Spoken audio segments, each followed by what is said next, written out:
CARES is part of a public university. It's housed at UCLA. And it's a center that was designed to be able to provide training and resources. Teaching families about anxiety and about resilience. To educate the community and other providers about anxiety. One of the main missions of the CARE Center is really to help with prevention. Anxiety is the most common childhood problem.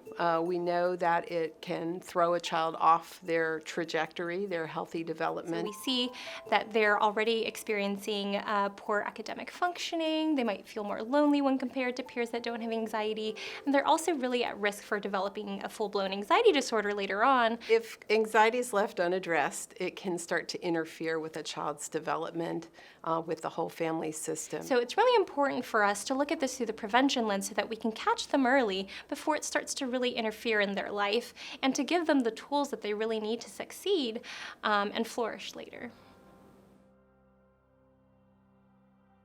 The stress and trauma load have such a high impact on families from communities like South Los Angeles, where there's high rates of community violence. A lot are immigrants, many are immigrants. At increased risk for multiple other mental health disorders, including anxiety, depression, PTSD, behavioral problems, and then school failure.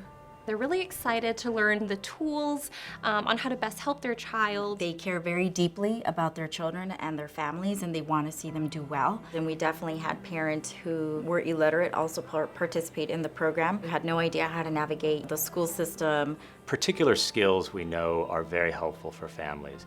Things like managing emotions, we call it emotional regulation.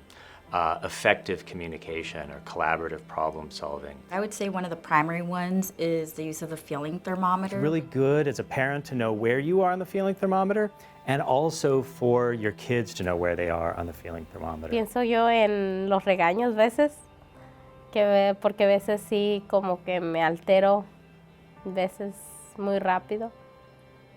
Pero a veces cuando tú te enojas, tú quieres que todo el mundo se desaparezca. There are numbers here, 25, 50, 75, and 100. In the green, you're feeling very calm. And then when you're in the red, we are the most uncomfortable. We may say things that we don't mean. We may yell and scream. Some people may even withdraw and not talk at all. It's also used as a communication tool so that families can understand what the experience, what the feeling, what the emotion of another individual and their family might be. When I come back from school, she says like, "Are you feeling good?" And I'm like, "Yes." Si tú entraras a mi casa, tú verías el termómetro aquí así. Sí, lo ha usado en su casa. Sí, así. Emily es la que se encarga de hacer copias y se las pone. Y llega Brian, Emily le dice, Brian, ve para allá, ve esa foto. ¿Cómo estás tú? It's funny because she would just be watching out for her emotions to be able to go move the kid. So it becomes like a family activity, which, okay. Yeah, it's more like a fun activity. When families use this feeling thermometer, they can communicate to one another in an elevated state. That is a skill set that we can teach and that is very learnable and that parents can practice. If you don't know how to start to think about emotional regulation and you don't have a strategy for it, you're just kind of left not being able to communicate at moments where things get really stressful or heated. But if you do have a tool and you can step back and you share that with your other family members or your community, then you all start to have a shared vocabulary. Parents who report that at the end of the day they pick up their child from school, their child gets into the car, and when mom asks, how are you feeling, and they're able to say, I'm in the orange today. It was an orange day. It may not be someone's habit to really be able to talk about mental health issues. And so even just being able to bring that subject up is important in destigmatizing it. Al dedo, así, cierren los ojos.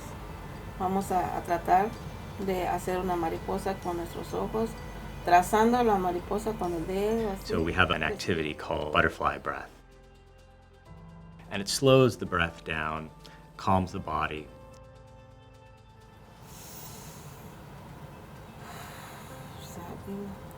Otra vez. Mariposa. Abran los ojos. ¿Cómo se sienten? In a very simple way for parents to be able to interact with their kids and also teach that skill of being able to come down on the thermometer. La butterfly es la que uso mucho con el dedo. We do that often. No sé por qué será. ¿Será que los calma los nervios a las 3, 4? A veces mi esposo también. Pero ese día hasta me dijo que yo lo trato porque vengo desesperado del trabajo. Y sí, se calmó, comimos bien, como family, y ya. I think the butterfly is really good. These parents are really amazing individuals. They have a sense of community and of care for each other. That really made everybody feel like they were heard, they were seen. Everybody could relate to some of the same challenges. And sometimes I don't even have answers. And I just be like, oh, that's my challenge. I need guidance from older women, than me.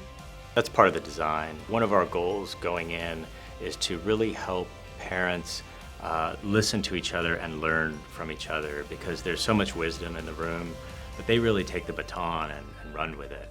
I think we're doing a lot of really important work here. First and foremost, developing interventions, going out into the communities, disseminating them, researching them, and making sure that they are effective for the populations that we are working with. I think we're really unique in our focus on anxiety specifically, and really helping kind of work at the interface of these systems and bring this knowledge to people who need it and where they live. It enhances emotional well-being, and at the end, that is our goal. I hope that she never